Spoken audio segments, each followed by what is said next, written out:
Señores, buenas noches y bienvenidos a Líderes. El líder invitado del programa de hoy es el señor Gustavo Leite, ex ministro de Industria y Comercio.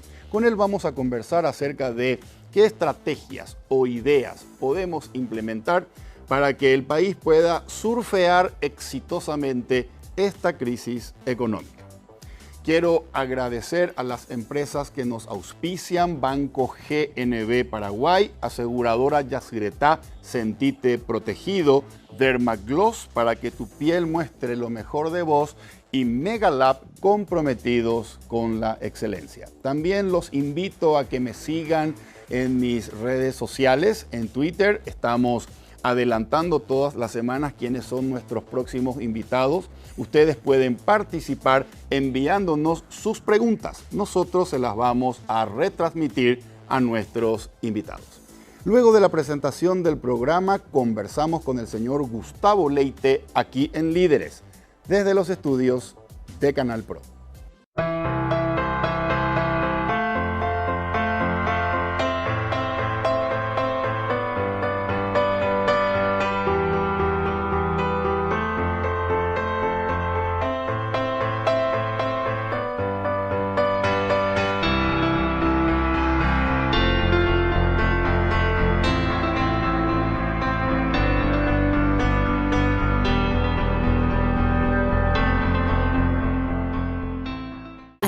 ¿Te preguntaste todo lo que puede caber en algo tan pequeño? Esa pequeña taza de café que se convirtió en el inicio de algo mucho más grande. El pasto verde y fresco que se convirtió en el lugar favorito de ellos. Ese auto, alguna vez de juguete, que se convirtió en una realidad 20 años más tarde. Esa fotografía que se convirtió en el recuerdo de una de las mejores aventuras. Seguí viendo cómo lo pequeño se convierte en grande. Contactá con un asesor al 617-8000. Aseguradora Yacyretá. Ser ultra es descubrir que la edad debe marcar momentos, no mi rostro. Al final del día, la crema noche protege el colágeno de mi piel y suaviza arrugas profundas, gracias a que contiene cronociclín e isoflavonas. Dermagloss Ultra Age más 50. Llévate bien con el tiempo. Las mujeres vivimos haciendo malabares, pero cuando estamos estreñidas, todo se nos complica. Para esos momentos de estreñimiento, elige Ciruelax, ahora en su nuevo tamaño, igual de efectivo y natural. Ciruelax al acostarse, resultados al levantarse. Hace un tiempo buscaba algo que me ayudara con los dolores articulares que aparecen con la edad y que complican mi día. Decidí probar Finartrit Advance. La fórmula 4 en 1 más completa desarrollada hasta hoy, que ayuda a mantener sanas tus articulaciones. Con Finartrit Advance, nunca dejes de moverte. Estoy en la mejor etapa de mi vida. Me siento como de 20. Volví a correr y para cuidarme tomo hidrolágeno todos los días. Así prevengo el desgaste articular, porque una cosa es tener 20 y otra cosa es sentirse de 20. Hidrolágeno, colágeno hidrolizado que alimenta tus articulaciones.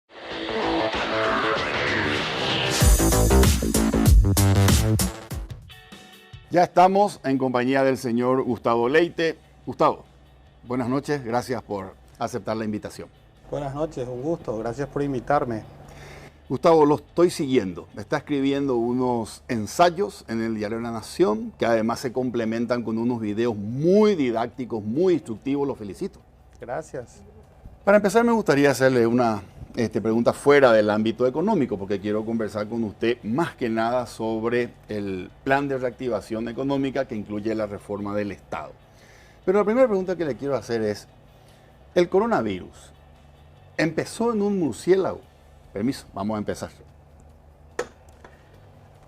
A esta altura del partido, te diría que si hubiera empezado en el murciélago, los chinos hubieran sido un poquito más transparentes para contarnos de entrada. Hoy se generaron un montón de dudas sobre si fue el murciélago, fue un invento de laboratorio, fue alguien que estaba jugando y se le escapó. Pero lo que está claro hoy es que hubo una tremenda responsabilidad de parte de China continental, porque dejó salir a un montón de gente de Wuhan antes del Año Nuevo chino.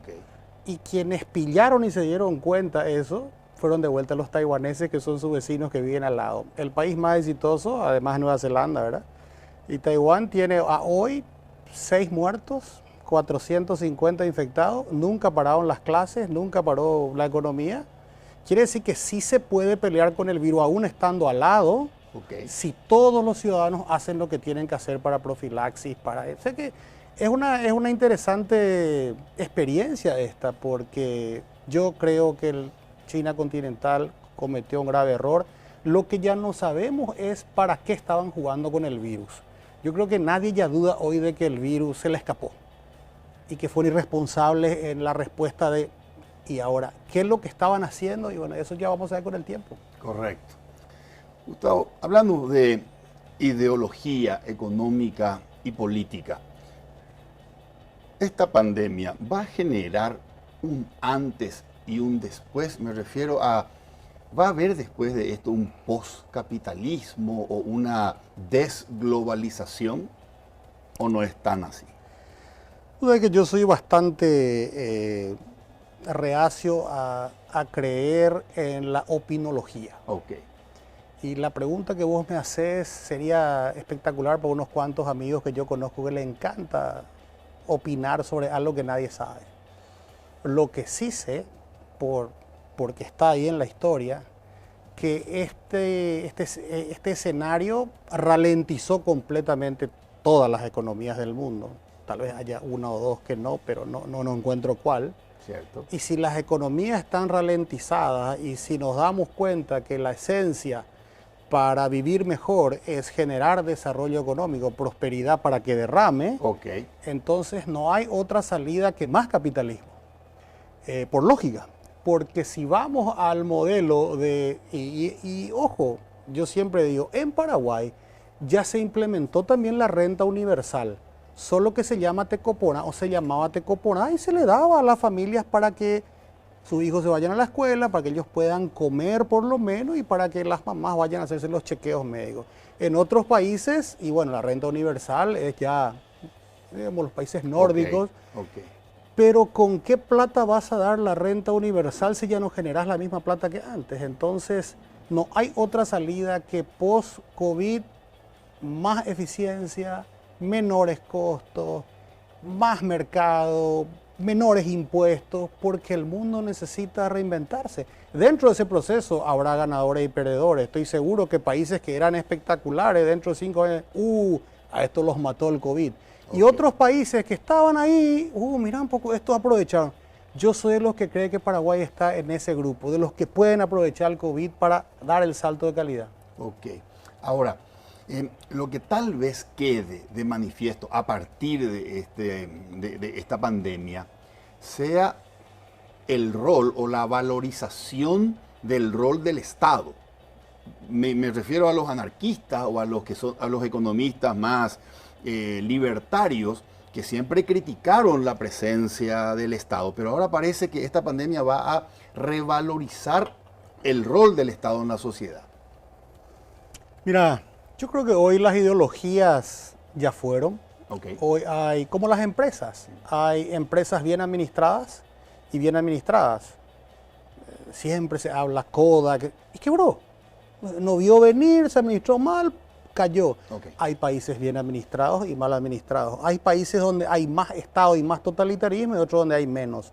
Pero los países que se destacan son los países que se administran bien y que son pragmáticos. ¿Quién hubiera dicho que en el año 2008 creo que fue, Estados Unidos iba a entrar a salvar al Citibank? Exacto. Entonces, eso es pragmatismo. Y lo está haciendo ahora de nuevo. Y bueno, pues eso es pragmatismo, eso no es filosófico. Desde el punto de vista filosófico, si el mercado funciona, tener el Estado más chico posible. Si el mercado se cae por una razón totalmente exógena, tenés que tener un Estado que esté en condiciones de respaldarte para que no se caiga toda tu economía. Porque en el fondo, ¿qué es la crítica más grande al COVID y al quedarnos toda en nuestra casa? Que la economía se nos cae. Cierto. Y si no hay economía, entonces tenés que empezar a medir qué es más importante, morirte del COVID o morirte de hambre. Entonces, yo creo que se va a volver a estudiar, ¿verdad?, cuál es el rol mínimo del Estado. Y ahí también, como te decía, creo que está una oportunidad brillante para Paraguay, es una oportunidad brillante para volver a los orígenes del Estado. Tiene para nosotros, un grupo de amigos y mucha gente, roles esenciales tiene roles complementarios a la iniciativa privada y tiene roles donde no se debe haber metido nunca. Okay. Esenciales, seguridad. ¿Por qué? Pues tiene el monopolio de la fuerza, no puede andar cada uno armado. Educación. ¿Por qué? Porque nos tiene que igualar a todos, a los ricos y a los pobres. A los 18 años tienen que tener la misma oportunidad para enfrentar la vida y salud. Sí. Roles con justicia. Justicia, un tema que es otro poder al que yo estoy acostumbrado, que algo estuvo en el Ejecutivo, Cierto. pero es un rol del Estado fundamental. Cierto. Y seguramente infraestructura también. Yo en infraestructura creo que es un rol complementario a la iniciativa privada. Ok. Porque hoy te das cuenta que si el sector privado hubiera invertido más y en países donde se le dejó invertir al sector privado con pragmatismo, no hubo más socialista en América Latina que Lagos en Chile. Ok. El momento en que más Chile desarrolló infraestructura es con APP y con concesiones. ¿Quién iba a decir los socialistas concediendo al sector privado?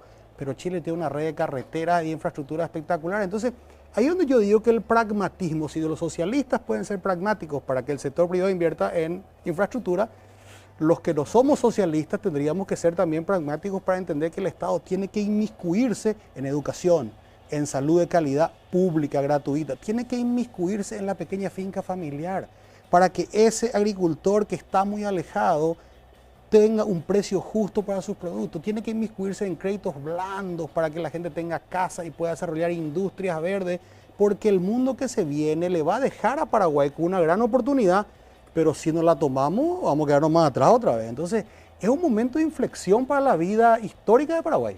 Y el tercer tipo de actividades donde el Estado no tenía que haberse metido nunca. De hecho, meterse en la Secretaría de la Niñez, meterse en la Secretaría de la Mujer, cosas como, esas son cosas para mí de la burocracia europea. Ideal, Estado de Bienestar Europeo, quebró el Estado de Bienestar Europeo con la fuerza que tiene Europa. Entonces, hay cosas que tiene que hacer la familia.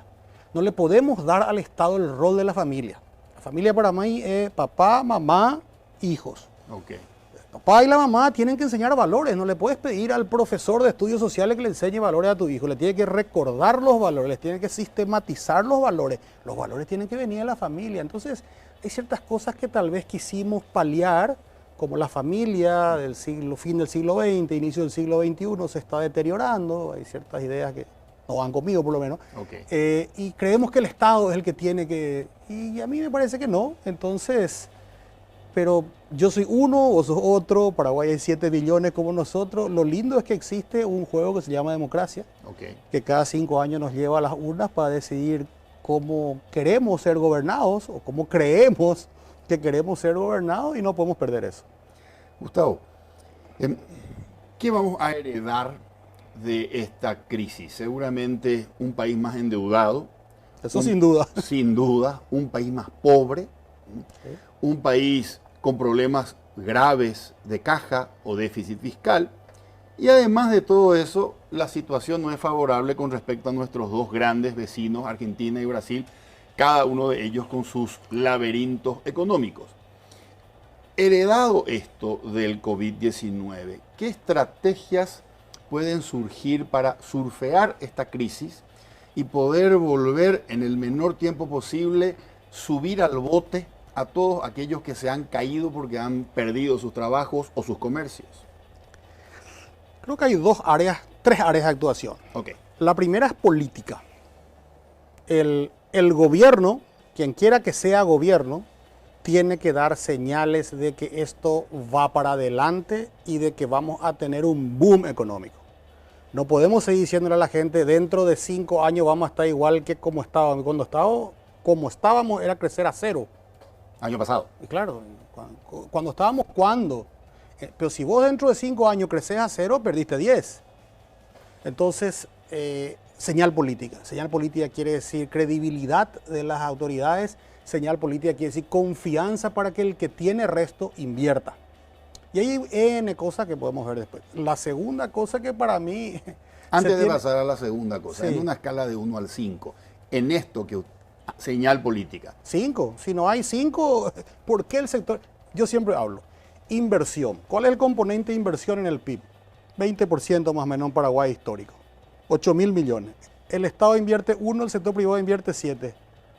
Pero si el Estado no invierte ese 1, no dice voy a invertir 1,5, ese 7 se va a convertir en 6, en 5,5, porque así funciona la confianza del inversor. El capital no va a acompañar a un gobierno que no está claro. Correcto. La segunda... Pesa 5. Sí. Pero ¿qué calificación en una escala 1 al 5 le da al gobierno? Hoy debe estar -3 por ahí. Hay demasiado escándalo. Hay mensajes, un ministro dice una cosa, el otro le contradice. Yo veo que no hay unidad de mando y no hay unidad de dirección. Principios básicos de administración de empresas que se aplican a la administración del Estado. Más en lo económico que en lo sanitario. En todo, en todo. Yo creo que hoy la buena imagen que tenía el ministro Mazzoleni está destrozada por los escándalos de su administración. Dentro de todo, yo fui ministro. Vos cuando adjudicás una licitación, firmás vos. Y si no firmás vos, igual vos sos el ordenador de gasto, vos sos el responsable de comprar las camas sobrefacturadas. No importa lo que haya hecho tu secre, en todo caso vos matale a tu secre por el camino, pero vos sos el responsable. Eso lo desgastó demasiado al ministro, al mejor ministro que teníamos. Ok. Entonces, algo tiene que reinventarse. B es, tenemos que generar un boom económico. Muy pocos países van a poder generar un boom económico. ¿Quiénes van a generar un boom económico? Los que tienen reserva para hacerlo. Plata. ¿Quiénes tienen reserva para hacerlo? Abu Dhabi, Qatar, Noruega, Irlanda. Tienen fondos soberanos que vienen de haber ahorrado platita de sus ingresos y tenerlo en un fondo justamente para este tipo de situaciones. Ok. Yo estoy proponiendo, ya que vimos que fue un error, y hoy sabemos, y no es la culpa de nadie, porque si sabíamos no íbamos a hacer, meter los royalties de Itaipú y ese tal presupuesto. Eso deberían haber ido a un fondo. Si eso iban a un fondo, hoy teníamos por lo menos 14 mil millones de dólares para afrontar esta situación. O para tener mejores escuelas y hospitales. Entonces, yo propongo adelantar la negociación de Itaipú, decirle a Brasil, bueno, los dos vamos a quedar muy mal heridos. Si nosotros seguimos igual nos va a sobrar más o menos 1.100 millones de dólares por los próximos 50 años. Si no tocamos precio de energía. Y sí, pero ¿para qué va a tocar precio de energía? Que es lo que se va a acabar nomás luego dentro de 10 años. Ya no vamos, eso es un tema que vamos a ver después. Hay que invertir. Si Paraguay no invierte por lo menos 5.000 millones de dólares en nueva fuente de energía, no nos sirve de nada la energía, ni si nos regalan en el 2030, porque no vamos a tener para más allá del 2030. Ese es otro tema. Entonces, yo propongo, vamos a hacer un fondo soberano paraguayo, vamos a traer esos fondos a valor presente, que son más o menos 30.000 millones de dólares, vamos a recomprar nuestra deuda. Nuestra deuda nos va a exigir a nosotros 7.800 millones de dólares en los próximos 10 años. Son 780 millones de dólares más para salud y educación sin mover nada. Invertir 15.000 millones de dólares en infraestructura. Darle la señal al mundo y decir, Paraguay que invertía 600 millones de dólares en infraestructura va a invertir 1.500 ahora por año. Eso es tapa al New York Times, pero no es tapa pagada, es tapa de verdad. Porque ¿cuántos van a ser los países que puedan presentarse al mundo post-COVID sin deuda, con una inversión que triplica lo que venía haciendo y con un fondo de más o menos 5.000 millones para viviendas a 30 años? Que todos los paraguayos... ¿Hay alguien que quiere hacerse una casa de 2 habitaciones? Listo. ¿Y hay alguien que quiere hacerse una piecita? Da igual, tiene que tener acceso a ese crédito y pagarlo en 30 años. El fondo tiene 2 componentes. El componente que es revolving, que vos podés hacer una obra, después la concesionás, recuperás la plata, y tiene unos fondos que con no perder el capital ya estamos felices.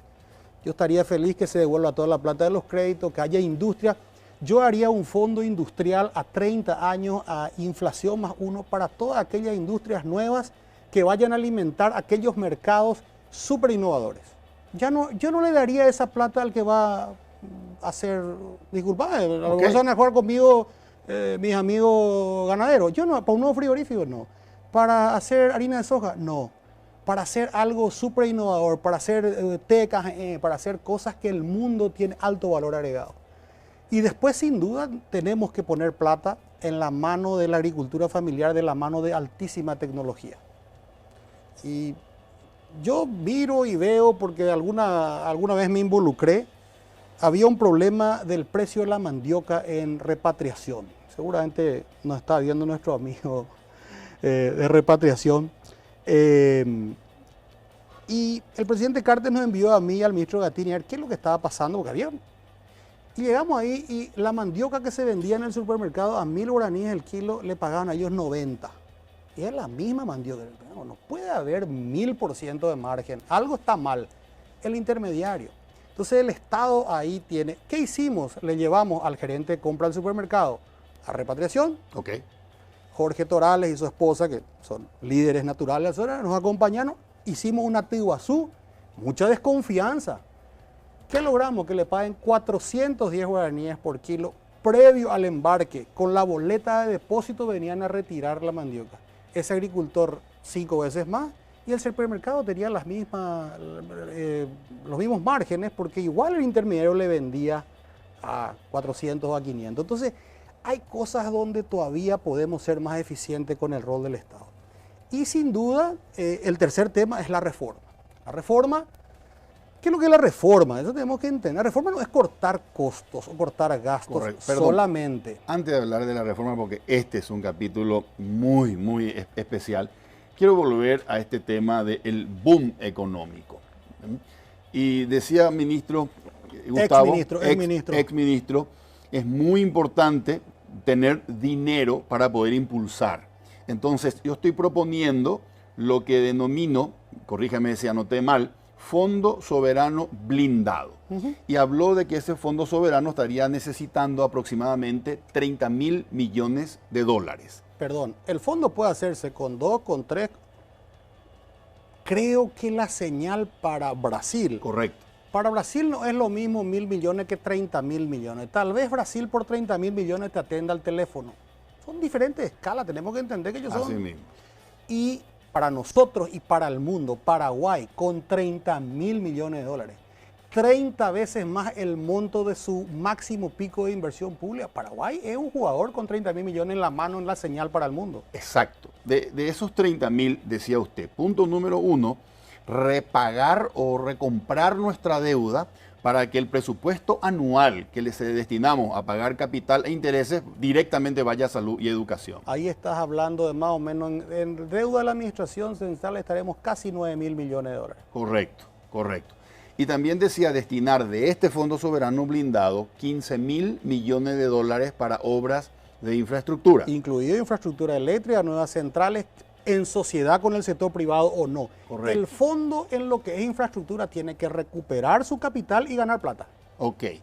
El fondo no puede perder ese 15.000 millones. Exacto. Los 9.000 que se va a repagar la deuda, y sí, pues se repagó la deuda, pero ganamos no pagar los intereses. Correcto. Ahora, ¿cómo juega Itaipú un rol en este fondo? ¿Cómo nos provee Itaipú este dinero? A ver, Itaipú hoy cuesta más o menos 2.200 millones de dólares en repago de su propia deuda. Año. Correcto. Cuando se repague la deuda, que es fin del 2022, cierto, sobrarán 2.200 millones de dólares. Todos los años. Todos los años, o más, si se ajusta la tarifa. O hay una idea que tiene Brasil, que me parece que es lo que Brasil quiere, y si yo fuera Brasil también querría, que es vamos a trabajar al costo y vamos entonces a abaratar la energía. Sí, está bien, pero tenemos que entender también que para Brasil en esa época, 2023, Itaipú no va a ser más que el 12% de su matriz. Itaipú llegó a ser mucho más. Y para nosotros, Itaipú es casi todo. Entonces, a nosotros nos interesa tener un fondo para desarrollarnos antes que tener energía muy barata por 7 años y después no tener más energía y no poder desarrollarnos. Entonces, no existe el almuerzo gratis, dicen los americanos. Entonces, en algún momento tenemos que hacer un sacrificio. ¿Cuál es el sacrificio? Y el sacrificio es no usar esa plata, resistir a la tentación de bajar la tarifa, porque la tarifa baja para los que consumen poco y no tienen cómo pagar debe seguir siendo subsidiada. Ahí es donde yo hablo del pragmatismo del Estado. A alguien que no tiene cómo pagar la energía, correcto, vos no le podés hablar del mercado. Pero a gente que tiene cómo pagar, entre que apague su aire acondicionado, 6, 7 aire acondicionado, o no apague, a eso tenés que venderle al mercado. Y también tenés que dejar que el sector privado genere energía. Okay. Te hago un ejemplo. En el Chaco Central, llevamos la energía de Itaipú a Villa, sube, va a Vallemí, cruza 1.000 kilómetros. Perdemos casi 25% de esa energía y le estamos subsidiando a la zona más rica del Paraguay. Sin embargo, si le decimos a nuestros amigos de las cooperativas, hagan ustedes su propia electricidad, generen ustedes solar y liberen esa energía, porque la energía es la energía en Brasil en un año de frío puede valer $300 el mega en el mercado spot. Okay. Entonces, si a nosotros nos sobra esa energía, podemos negociar diferente. Lo mismo con el gas. El gas de Bolivia y de Argentina está baratísimo y por los próximos años va a seguir siendo barato. Tenemos que traer ese gas, generar en Villa Ayes para la zona central. Nos libera aún, somos socios con la ANDE va a ganar plata que hoy no está ganando por su línea y vamos a tener, el mercado de energía es Brasil. Brasil necesita 3.000 megas nuevos por año y en el mercado spot llegó a pagar $300 el mega. Y Itaipú vende la energía a los 2 a $22.60. Decime dónde está el negocio. Correcto. Entonces, si miramos a un Paraguay diferente, centro vibrante, que también sea el centro de la energía, y ahí sí podemos nosotros pensar en disminuir la pobreza. Disminuir la pobreza del 25% que hace ahora, creciendo al 0, al 1, no creciendo, es imposible. Okay. Se nos va a disparar. Disminuir la pobreza con un boom en un país que tiene 40% de informalidad. ¿Cómo le decís al informal, formalizate, anda al costo de formalizarte, entonces vas a ganar menos de lo que ganas luego ya poco? Claro. O sea, la lógica de formalizarse pues, tiene que tener el sentido de dar a la gente. En términos de Sin embargo, beneficio. si la economía está en un boom y vos le decís, mira, si te formalizas vas a conseguir un crédito a 30 años a inflación más uno y te va a hacer una casa. Ah, bueno. No, hoy lo que no hay es la zanahoria para la formalización. Hay el palo que ni siquiera podemos usar porque no le podés exigir a alguien que se formalice si apenas llega a fin de mes. Entonces, el boom económico es la clave. Correcto. Entonces, la binacional Itaipú, teniendo en cuenta que le sobrarían $2.200 millones año al terminar de pagar su deuda, ¿emitiría y se volvería a endeudar para capitalizar fondos en ambos lados? No, se crearía un fideicomiso que llevaría esos fondos a repagar el adelanto. Hay una gran diferencia entre deuda y adelanto lo que es mío. Ok. Es un adelanto lo que es mío. Ok. Entonces es diferente. Ok. Ese fondo lo llamamos blindado porque evidentemente no puede ser manejado con criterio político. Ese fondo tiene que tener una ley que diga en qué se puede invertir, en qué no, con qué porcentajes máximos y mínimos, quiénes tienen que ser o qué característica moral y de experiencia, qué currículum tienen que tener los que manejan el fondo. No pueden ser tampoco muchos y por sobre todo tiene que tener una auditoría internacionales trimestrales tipo las empresas más revisadas de Wall Street. Correcto, entonces la arquitectura sería esa, adelanto a las partes propietarias, el gobierno brasileño y el gobierno paraguayo, y con eso se financiaría el Fondo Soberano Blindado. Perfecto, ya está perfectamente explicado para qué iría. Entonces, recapitulando, 3 pilares de crecimiento económico. El primero, las señales políticas. El segundo, el boom económico. Y el tercero, la reforma del Estado. Nosotros tenemos un Estado que tiene 3 grandes desafíos hoy. Se le acabó la caja. Se le acabó la caja. Si vos ya en el año 2019, creciendo a 0, te faltaron 600 millones para pagar sueldo, ¿qué te hace pensar que vamos a recaudar igual en el 2021 de lo de 2019? Mi lógica me dice que vamos a recaudar menos. Entonces nos va a faltar más. El segundo elemento de la reforma tiene que ver con la, ya te diría, obsolescencia de nuestros servicios esenciales de salud y educación. Correcto. La educación que estamos prestando es la educación del siglo pasado.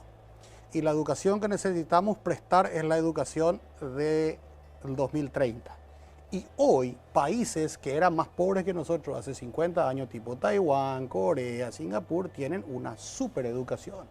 ¿Por qué? Porque usan la tecnología en la educación. ¿Por qué? Porque entendieron que el maestro tiene que entender de tecnología y dejar de ser el que hace una cosa en el pizarrón y todos le miran, es un motivador. Las clases están todas dentro de una computadora. El maestro lo que tiene que hacer que el alumno siga la clase, se motive y se evalúe. Cada día vos le puedes evaluar al alumno hoy.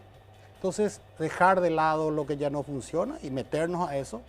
Y ahí tenemos que meter más plata con nuevos métodos. Misma cosa, salud, telemedicina. Israel es el rey de la telemedicina. Casi nadie ya se va al doctor. Ahora para el COVID, todo el mundo hacía telemedicina. Monitoreaban a los ancianos, a los más grandes, a los más adultos, desde su casa. Entonces, quiere decir que sí se puede. Porque Paraguay tiene una particularidad. Esto, yo no soy experto en educación, pero pregunto a los que saben. No soy experto en salud, pero pregunto a los que saben. Paraguay tiene 9.000 médicos más o menos. 14.000 necesitamos para cubrir.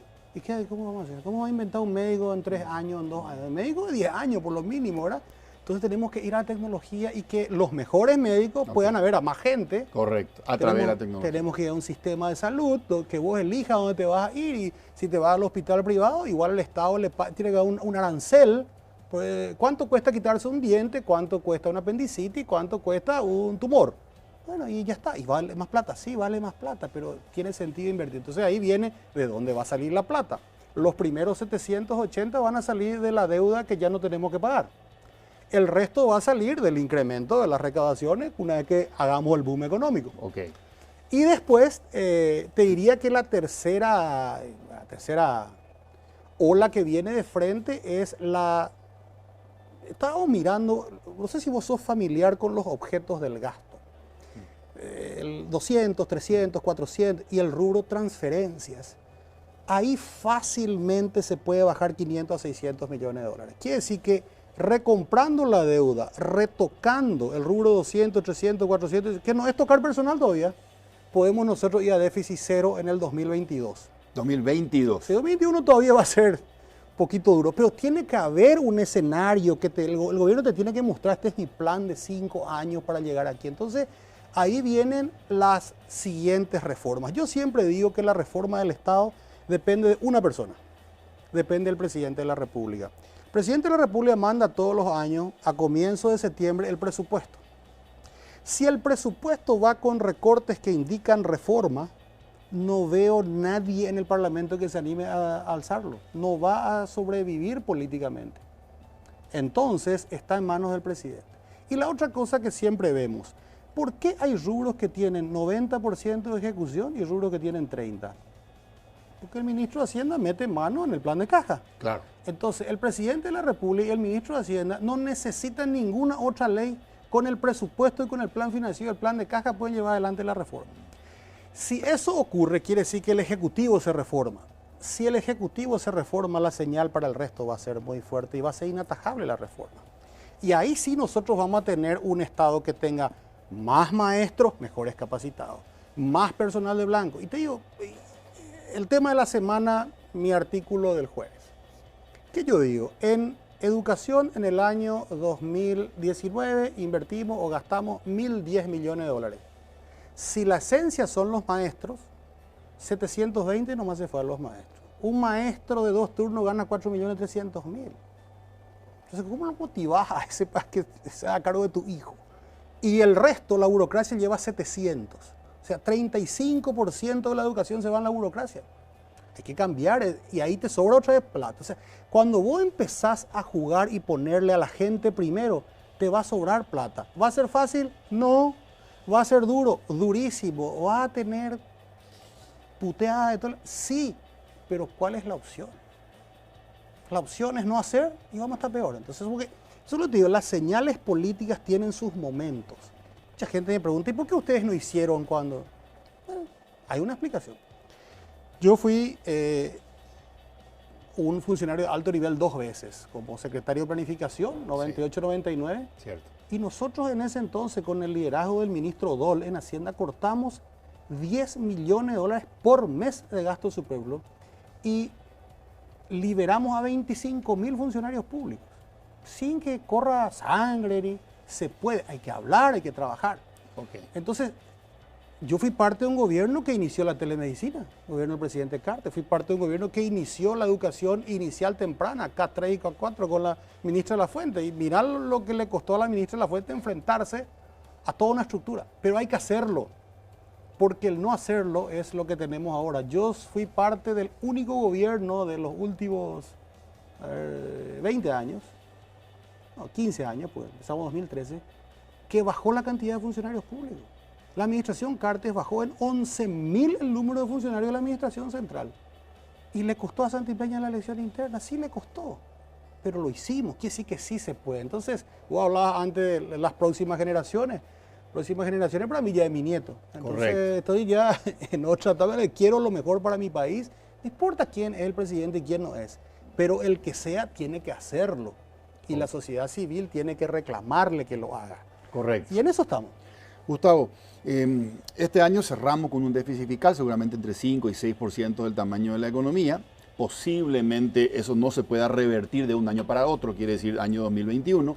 Y usted habla de que en el año 2022 ya podemos tener déficit fiscal cero, reforma del Estado mediante.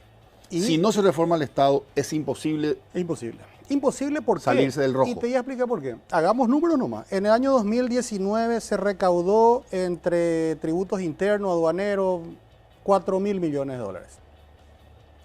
Itaipú Yacyretá está de 600 millones. 4.600. El gasto es 5.900, 6.000. Ya estás lo en rojo en 1.400 millones antes de empezar a hablar para él. ¿Qué pasa si cae tu recaudación? Que probablemente va a caer en términos reales en el 2021. Y vos no cortás tu gasto. Cada vez peor. Entonces, sí o sí tenés que cortar, sí o sí tenés que reformar lo que estás haciendo en salud y educación por calidad de servicio, porque si no le estás condenando. Cada año que pasa sin reformar la educación, ese chico está perdiendo terreno contra el mundo.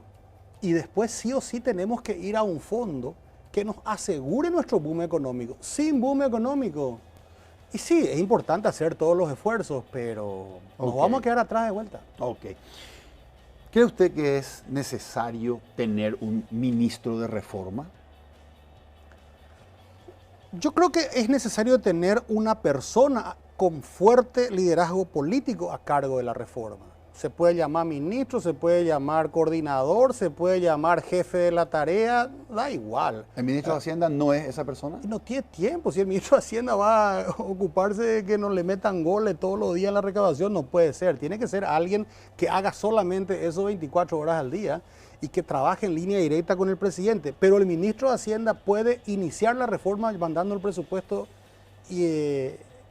apropiado en septiembre, justo con el presidente de la República, porque firma el mensaje es normalmente el ministro de Hacienda con el presidente. Correcto. Entonces, el último capítulo que va a aparecer dentro de 2 meses habla de qué estructura proponemos.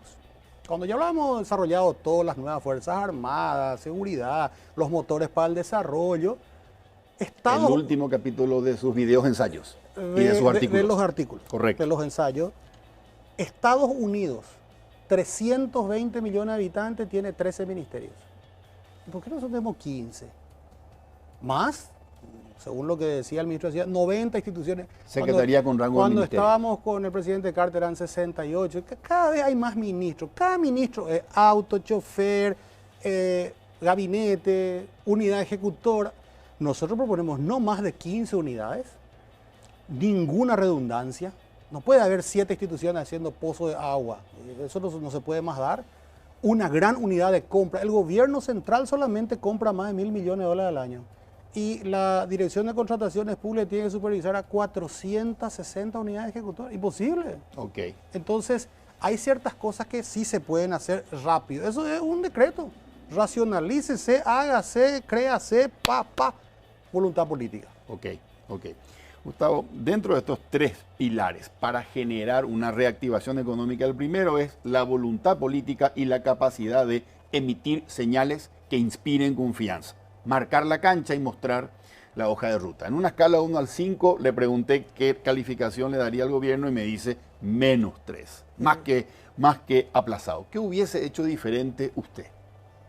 Hubiese buscado por todos los medios la reforma, porque, a ver, la pregunta me dice, ¿y por qué entonces ya no metieron la tecnología en la educación más atrás? Porque más atrás todavía no se estaba metiendo la tecnología en la educación.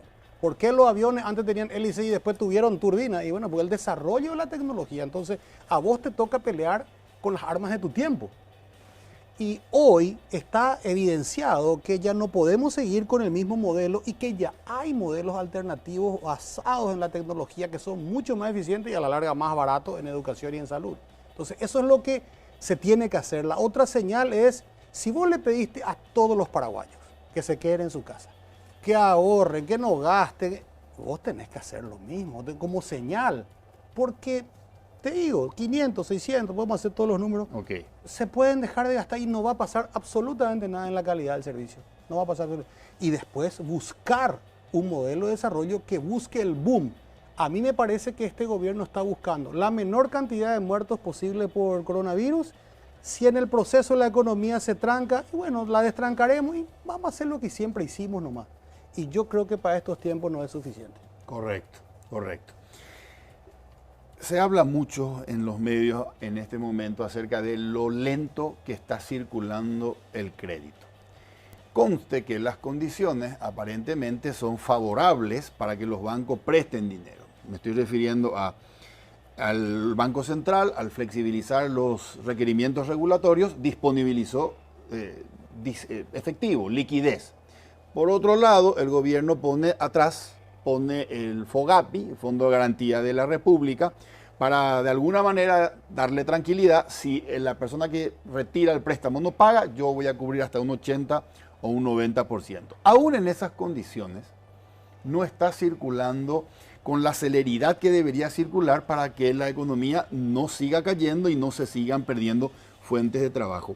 ¿Es falta de confianza del sector financiero hacia el gobierno?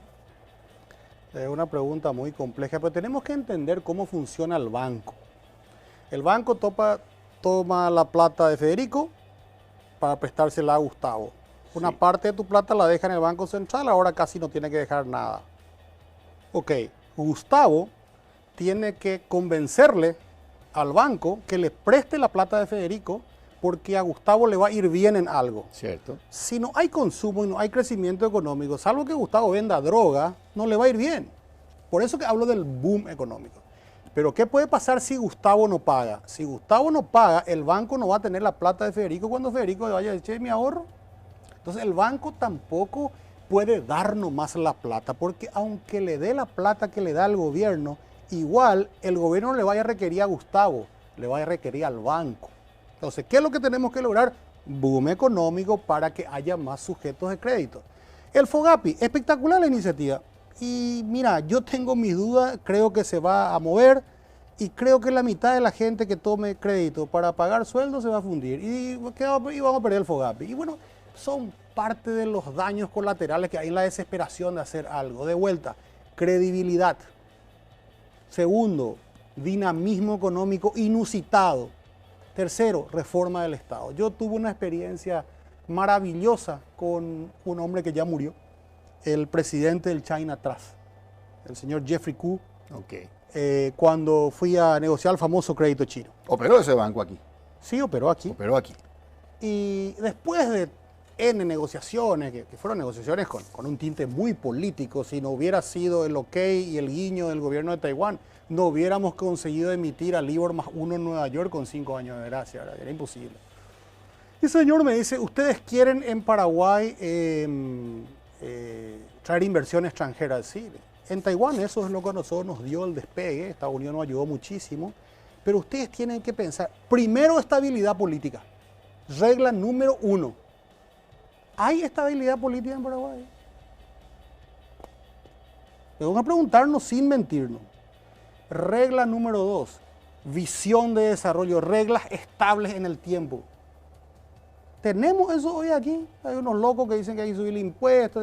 No, hay una visión y un consenso generalizado de a dónde nos vamos a ir post-COVID.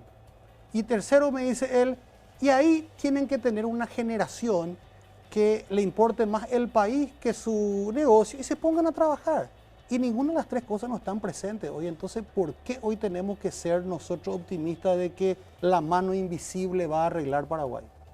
Paraguay tiene un problema como tienen todos los países en el COVID. ¿Quiénes van a salir fuertes? Los que hagan esas cosas que decía el señor Jeffrey Koo. ¿Y quiénes no van a hacer nada? Los que no hagan nada. No deberíamos estar en el lado de los que no hacen nada. Deberíamos intentar por todos los medios señales, deberíamos intentar por todos los medios reglas claras, lanzar paquetes que hagan que la gente quiera venir. Pero cuando se acabe el COVID o se vuelva a abrir el mundo, vamos a estar compitiendo con otros 100 países por la plata que va a quedar líquida. Correcto. Y a lo mejor somos el más lindo después, no creo. Si no hacemos nada, no vamos a hacer. Okay. Tenemos que ponernos lindos, tenemos que ponernos atractivos para que el capital venga. Sí creo que Brasil y Argentina van a mirarnos con algún interés, porque ellos tienen una situación muy complicada. Argentina, sobre todo, nosotros deberíamos estar pensando en cómo ir a invitar a los amigos de Argentina a hacer algo en conjunto. Argentina nos vende cosas, nosotros queremos venderle cosas, Brasil nos vende cosas, nosotros queremos venderle más cosas. Yo creo que necesitamos una cancillería, también estoy a nivel micro, Sí. que empiece a trabajar, bueno, ¿sabes qué? Yo te vendo, vos me das, pero dame un poquito más de esto, yo te doy un poquito más de esto, porque vamos a necesitar unos colchones. Paraguay con 7 millones de habitantes no más, no le da para ganar la plata que necesitamos todos para vivir mejor. Y el mundo tal vez, y acá ya no quiero ser opinólogo, tengo mis temores de que se va a volver muy proteccionista, porque todos los países van a volver a primero empleo para mis ciudadanos, aunque cueste más caro. Y a lo mejor nosotros que le compramos mucho a Brasil y Argentina deberíamos llegar a un pacto con ellos. ¿No? Te voy a dejar y vos dejame y parame el contrabando. Es un peligro el contrabando con el real a 5.80, creo que estaba ahí el peso, nadie sabe, está a 130 el blue. El día que se abran la frontera, nosotros no tenemos cómo sostener producto a mitad de precio a través de una frontera que nos... Entonces ahí tenemos que ver, vamos a militarizar. No viene fácil el post-COVID. En cualquiera de los casos, sin un boom económico, y vamos a llevarla como siempre, tal vez algunos van a vivir un poquito mejor, pero la inmensa mayoría va a vivir mucho peor. Vamos a retroceder. Sí, sí.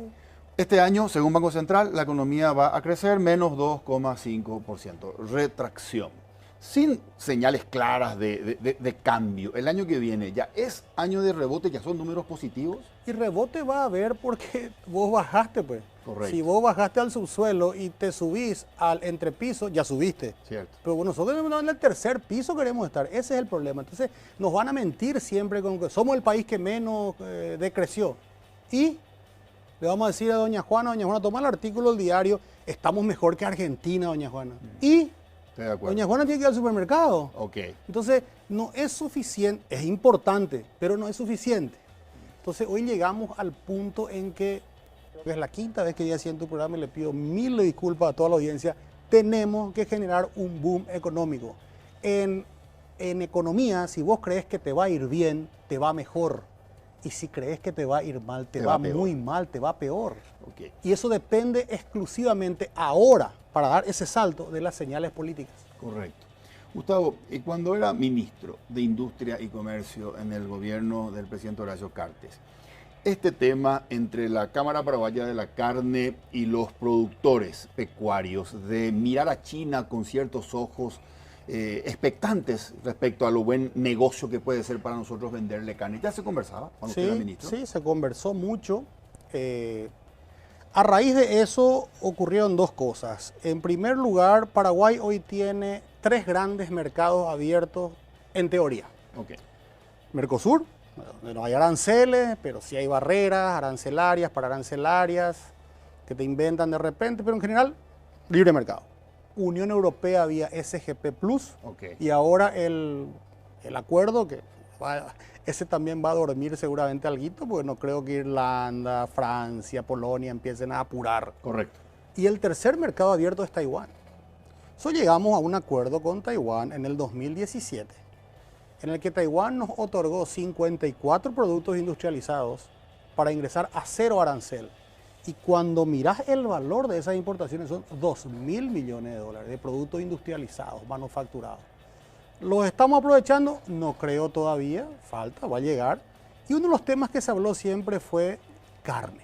Nosotros queremos que nuestra carne tenga acceso a mercados que no le pongan trabas. Se consiguió 0 arancel con Taiwán. El 14 de agosto, antes de irse el presidente Carter, la presidenta Tsai Ing-wen vino y dijo, vamos a llevar a 20.000 toneladas y a fin de año va a ser cupo ilimitado. Hay cupo ilimitado.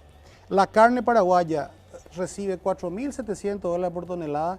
El mismo corte australiano recibe 6.900 y el mismo corte de Estados Unidos recibe 9.000. ¿Vos qué entendés tanto? ¿Por qué es? No sé. Calidad. Calidad. El mercado de Taiwán y los mercados sofisticados te van a venir a buscar. ¿O acaso Frigo Chaco no estaba exportando carne a Suiza a 11.000 dólares la tonelada? nosotros tenemos que tener unas líneas de crédito ultra blandos para que nuestro hato ganadero no solamente crezca, sino que sea de extrema calidad, mejorar genética, trato. Entonces, ahí estamos, ese es el negocio. China, me tocaste el tema China. Nosotros le compramos a China más o menos 3.000 millones de dólares al año, o le comprábamos, no sé cuánto vamos a terminar, de manufacturas en general, productos electrónicos, todo, básicamente todo lo que es durable. Y le vendemos cero. Y le vendemos teóricamente cero, pero no le ponemos ninguna condición filosófica ni ideológica. Pues, Paraguay es un país muy abierto. El primer originador, que no sean las grandes 5, de soja de Paraguay, que alrededor del 10% de nuestra soja se llama Noble. Noble es de COFCO. COFCO es 100% del Estado chino.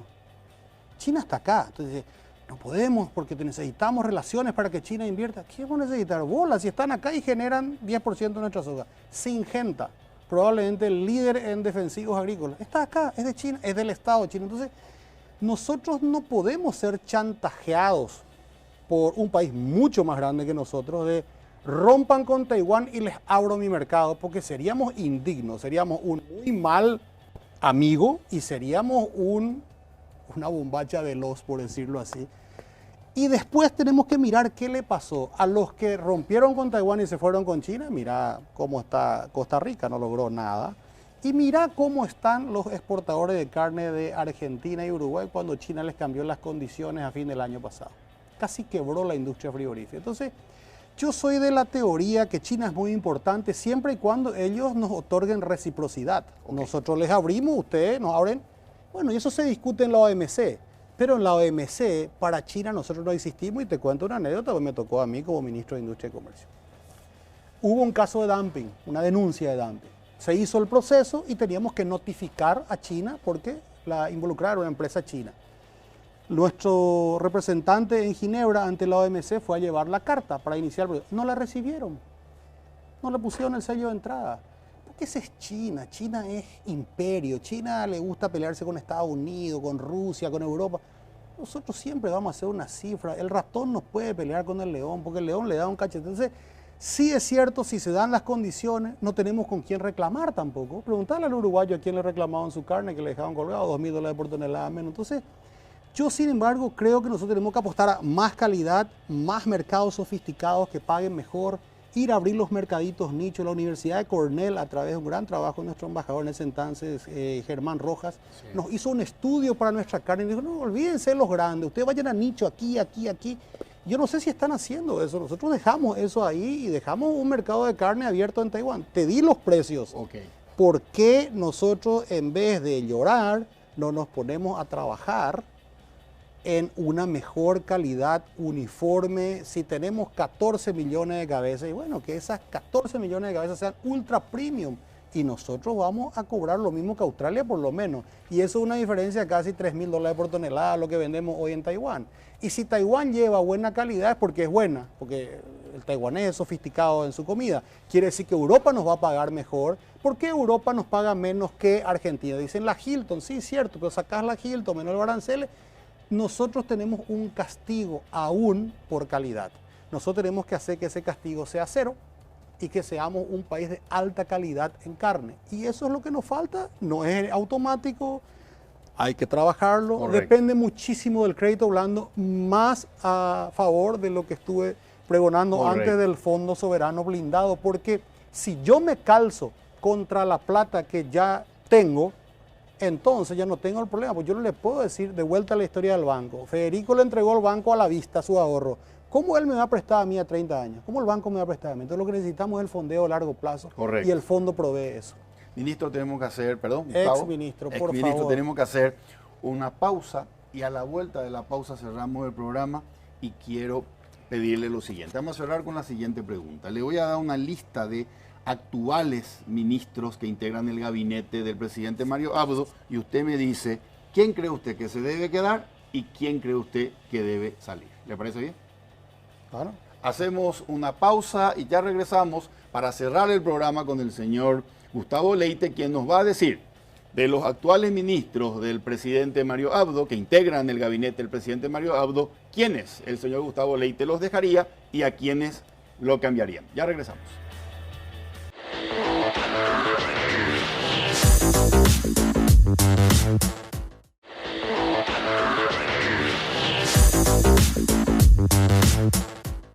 Seguimos con el señor Gustavo Leite. Gustavo, le voy diciendo los ministros del Poder Ejecutivo y usted me dice, continúa, que lo cambien.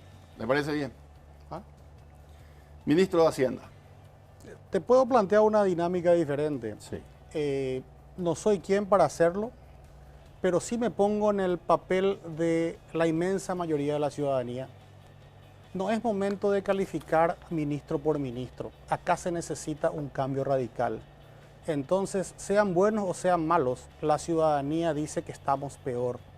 Y si yo fuera presidente, no sé, porque me imaginé en mi cabeza eso, yo cambiaría todo el gabinete por una señal, porque no hay ningún indispensable. En la vida no hay indispensable. Y ninguno de los ministros que está hoy demostró que es indispensable. Por una señal haría eso, y sí siento que si el presidente no hace cosas como estas, que son señales radicales, la gente se va a poner también ya inquieta con él mismo. Cuando dice yo cambiaría todo el gabinete, ¿incluye al doctor Julio Mazzoleni? Y yo creo que los escándalos de salud, te decía antes, el ministro es ministro, es responsable, él no puede saber cuánto vale una cama y no puede firmar o admitir que una cama se compre 3-4 veces más caro. Entonces, no es pues un extraterrestre, es médico, él tiene que saber cuánto sale la mascarilla, cuánto salen los trajes, cuánto sale. Yo ni siquiera creo que él tenga mala fe ni que haya tocado, pero si vos ya perdés la confianza de la gente, pues la gente cumplió.